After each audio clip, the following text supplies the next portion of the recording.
saya hormati sahabat-sahabat dari DPR RI jika ada yang hadir. Yang saya hormati tuan rumah, Kepala Bappenas Republik Indonesia, Profesor Dr. Insinyur Rahmat Pambudi, beserta seluruh jajarannya, Sekretaris Utama dan semuanya, Menteri Koperasi Bapak Ferry Juliantono, Kepala Arsip Nasional Republik Indonesia Bapak Menko Pinandito, Kepala Badan Pusat Statistik Ibu Amalia Adininggar Wijayanti, Kepala Badan Informasi Geospasial Profesor Muhammad Aris Marfai, Wakil Menteri Koperasi, Wakil Menteri Desa dan Pembangunan Daerah Tertinggal Bapak Ahmad Riza Patria, Wakil Kepala Badan Pusat Statistik, kemudian para direksi BUMN yang hadir, dan tidak tertinggal di sini sahabat perjuangan kita semua dari Tentara Nasional Indonesia.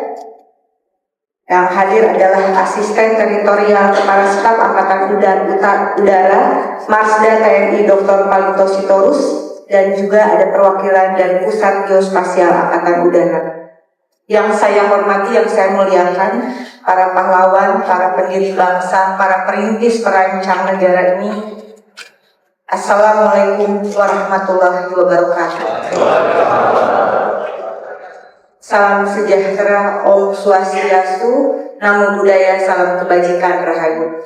Sebagai Duta Arsip Nasional Republik Indonesia, saya ucapkan terima kasih telah diberi kesempatan menyampaikan gagasan jejak pendiri bangsa 1947-1969 berupa jejak perencanaan pembangunan berbasis satu data Indonesia. Jejak pendiri bangsa tersebut sesungguhnya adalah jejak yang mematrikan kehendak teguh menjadikan Pancasila bukan sebagai suatu pedoman filosofis utopis yang tak membunuh, namun justru sebagai ideologi yang bekerja, working ideology. Pancasila sebagai bintang penuntun, lesan dalam mempertahankan dan mengisi kemerdekaan. Semua itu terekam dalam arsip perencanaan pembangunan 1947-1969. Arsip yang menghamparkan pengetahuan tentang bagaimana pasal 33 Undang-Undang Dasar 1945 dipraktekkan dalam kebijakan pembangunan nasional oleh para pendahulu kita.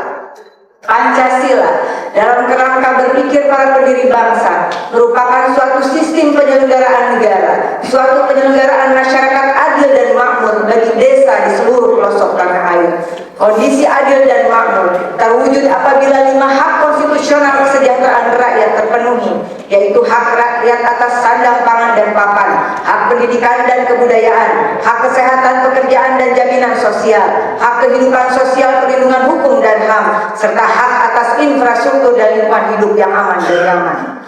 Amanat konstitusional ini menurut Presiden pertama Insinyur Soekarno mensyaratkan investasi keterampilan manusia, human skill investment, dan investasi industri, industrial investment. Di atas keduanya adalah investasi mental, mentality investment, yang menempa masyarakat agar memiliki karakter, mau dan mampu, kerahkan semua cita-cita, pikiran dan tenaga dalam terselenggaranya negara yang terencana, terarah, terukur untuk mencapai Indonesia adil dan makmur. Saudara-saudara, arsip menunjukkan bahwa Pancasila sebagai working ideology mengandung prinsip democratic rural development berbasis evidence-based policy. Prinsip ini sebagai antitesa dari negara Indonesia yang dirancang Belanda, yaitu negara federal berbentuk persemakmuran Uni Indonesia Belanda. Para pendiri bangsa dengan prinsip tersebut justru merancang desentralisasi yang diimplementasikan melalui otonomi daerah dengan perspektif negara kesatuan Republik Indonesia. Arsip Badan Perancang Ekonomi 1947 dan penetapan Presiden nomor 3 tahun 1947 tentang pembentukan panitia ahli-ahli menjadi bukti lahirnya panitia pemikir siasat ekonomi yang diketuai oleh Wakil Presiden Muhammad Hatta. Panitia ini berjibaku menyusun siasat, menyusun strategi pertahanan dan keamanan negara untuk menghadapi hasrat penjajah menguasai kembali Indonesia. Strategi ini dirangkai dalam Undang-Undang Otonomi Daerah, yaitu Undang-Undang Nomor 22 Tahun 1948 tentang penetapan aturan-aturan pokok mengenai pemerintahan sendiri di daerah-daerah yang berhak mengatur dan mengurus rumah tangganya sendiri, yang menjadi cikal bakal Kementerian Dalam Negeri dan Otonomi Daerah. Hadirin yang kami hormati, dalam arsip era Kabinet Sukiman dengan mempertimbangkan arahan Kabinet Nasir pada 29 Mei 1951, Sekretaris Dewan Menteri Mr. Awe Suryo Diningrat menyampaikan rancangan undang-undang RUU Dewan Perancang Negara. RUU tersebut disusun oleh Menteri Perdagangan dan Perindustrian Dr. Sumitro Joyo Hadikusumo. RUU ini adalah fakta sejarah.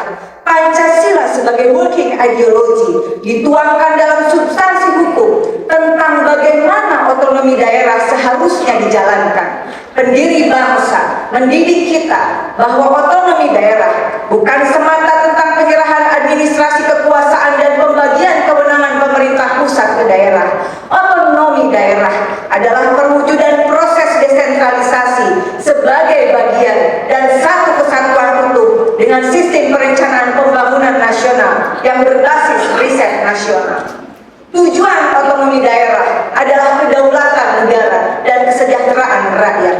Maka perencanaan pembangunan nasional harus dipastikan membuka akses rakyat pada potensi ekonomi. Instrumennya adalah koperasi desa yang bersendi asas kekeluargaan dan gotong royong dengan 3 unit usaha prioritas, yaitu produksi, distribusi, dan industri. Oleh karena itu, koperasi desa menurut para pendiri bangsa kita wajib hukumnya harus dibangun di seluruh desa.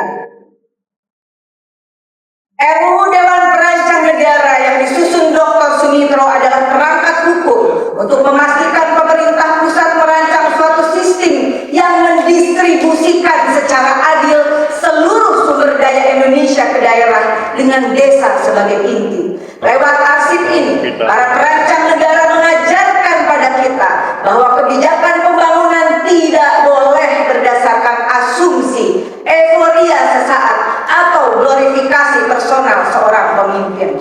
Teknokratik pembangunan yang terdiri dari perencanaan, penganggaran, pelaksanaan, monitoring, dan evaluasi harus berbasis pada riset nasional.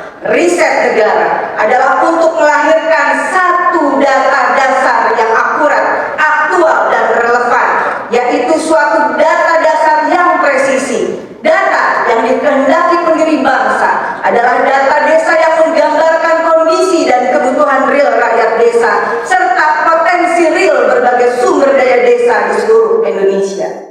Data dasar inilah saudara-saudara yang menjadi acuan dalam penyusunan cetak biru atau blueprint pembangunan nasional yang meliputi segala sendi kehidupan bangsa. Blueprint pembangunan yang sesuai dengan kebutuhan dan kepribadian Indonesia. Blueprint yang memastikan dilibatkannya rakyat dalam pembangunan dari mulai penyusunan data dasar pembangunan. Saudara-saudara, untuk menjalankan konsep tersebut, maka 6 Agustus 1952 dibentuk Biro Perancang Negara, bertugas menyusun rencana pembangunan sosial dan ekonomi nasional. 6 Juni 1956 ditetapkan peraturan pemerintah tentang Dewan Ekonomi dan Perencanaan. 24 Agustus 1957 terbit peraturan pemerintah nomor 34 tahun 57 tentang Dewan Ekonomi Pembangunan. Selanjutnya, keputusan Presiden nomor 147 tahun 1958 ditetapkan dibentuknya Panitia Persiapan Perancang Nasional dengan Ketua Perdana Menteri Insinyur Haji Juanda dan Wakil Ketua Menteri Negara Profesor Nisar Muhammad Yamin. 23 Oktober 1958 lahirlah Undang-Undang Nomor 80 1958 tentang Dewan Perancang Nasional. Hadirin yang saya hormati, para pendiri bangsa, yaitu 513 anggota MPRS dan tak kurang dari 600 pakar dari berbagai bidang keilmuan tergabung dalam Depernas. Mereka terbagi dalam 2 komisi. Komisi 1 adalah komisi ideologi, bertugas menyusun pedoman Pancasila sebagai working ideology.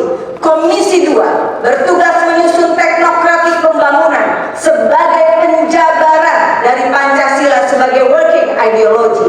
Komisi ini dibagi 6, yaitu Komisi A, bidang mental rohani penelitian. Komisi B, bidang kesejahteraan. Komisi C, bidang pemerintahan dan keamanan pertahanan.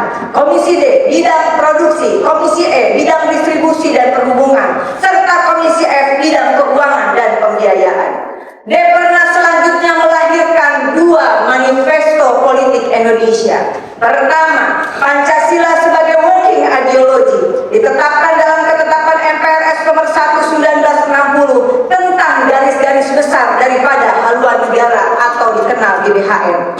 Manifesto politik kedua bermuatan penjabaran GBHN dalam blueprint teknokratik menuju negara industri ditetapkan dalam ketetapan MPRS nomor 2 1960 tentang garis-garis pola pembangunan nasional semesta berencana tahapan pertama 1961-69.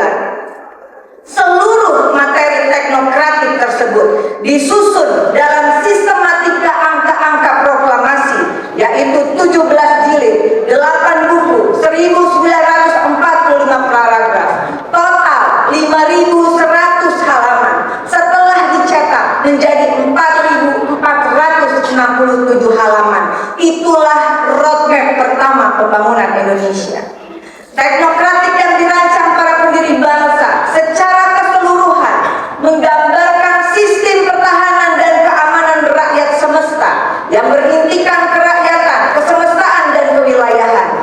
Berdasarkan hasil penetapan Presiden 12 tahun 1963, Depernas menjadi Badan Perancang Pembangunan Nasional Bappenas, tempat kita berada sekarang, dengan tetap menjalankan yang termuat dalam ketetapan MPRS nomor 2 1960. Saudara-saudara, dua postulat penting yang juga termuat dalam arsip Depernas, yaitu pertama, amanat dibentuknya Badan Riset Nasional untuk mengintegrasikan seluruh lembaga riset negara yang berfungsi sebagai pilar riset bagi perencanaan pembangunan yang disusun Bappenas. BRIN saat ini sesungguhnya harus menjadi pilar riset Bappenas. Kedua, pentingnya data akurat yang merupakan output dari riset nasional sebagai data dasar pembangunan. Para pendiri bangsa memandang data merupakan hal penting dan strategis bagi pertahanan dan keamanan negara. Data yang dimaksud mengintegrasikan data geospasial dan data sosial ekonomi perdesaan dan perkotaan di wilayah negara Kesatuan Republik Indonesia.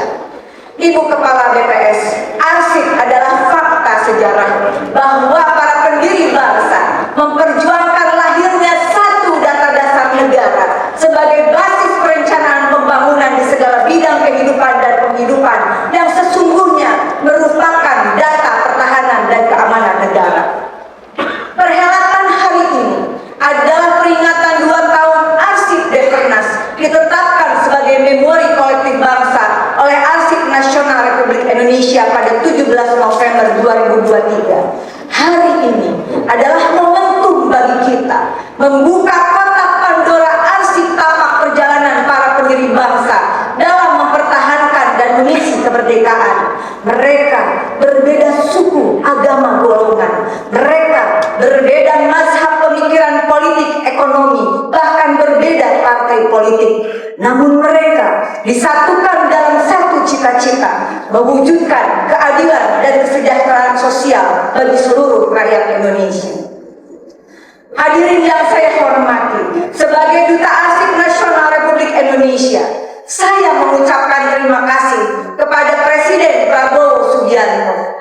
Baru di bawah kepemimpinannya, Arsip Nasional Republik Indonesia diberi kesempatan menyampaikan gagas besar rencana pembangunan para pendiri bangsa secara terbuka.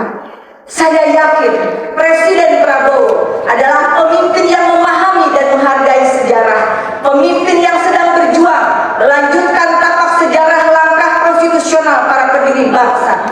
Di bawah kepemimpinannya, insya Allah arsip bukan lagi kertas usang dan bisu, namun arsip menjadi pemberi denyut pada nadi perumusan kebijakan pemerintahan pusat dan daerah.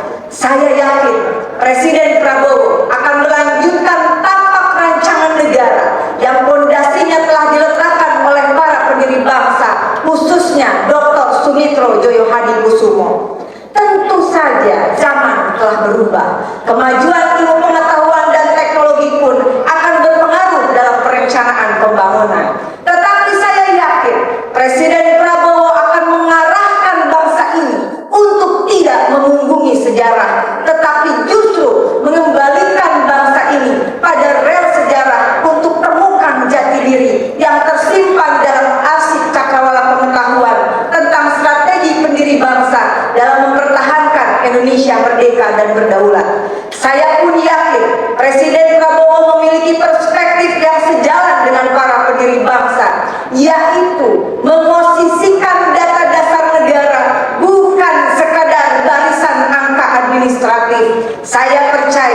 Presiden Prabowo berjiwa prajurit, seorang patriot yang sangat paham tentang makna dan fungsi strategis satu data Indonesia sebagai data pertahanan dan keamanan rakyat semesta.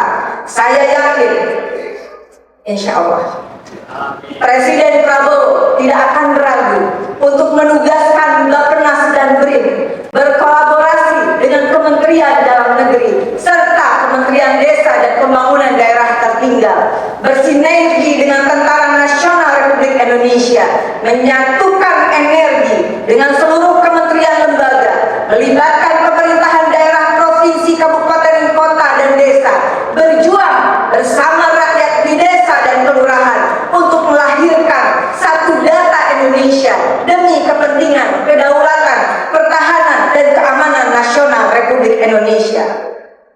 Terima kasih Bappenas, terima kasih Kementerian Koperasi dan Arsip Nasional Republik Indonesia yang menginisiasi acara hari ini. Hari di mana kita mengukuhkan, menghimpun jejaring kolektif, bergandengan tangan di bawah kepemimpinan nasional Presiden Prabowo Subianto untuk mewujudkan Indonesia yang merdeka, bersatu, berdaulat, adil, dan makmur. Karena kita bukan pewaris abu, tapi pewaris api perjuangan para pendiri bangsa. Terima kasih. Alhamdulillah wa ni'mal wakil, ni'mal maula wa ni'man nasir, la haula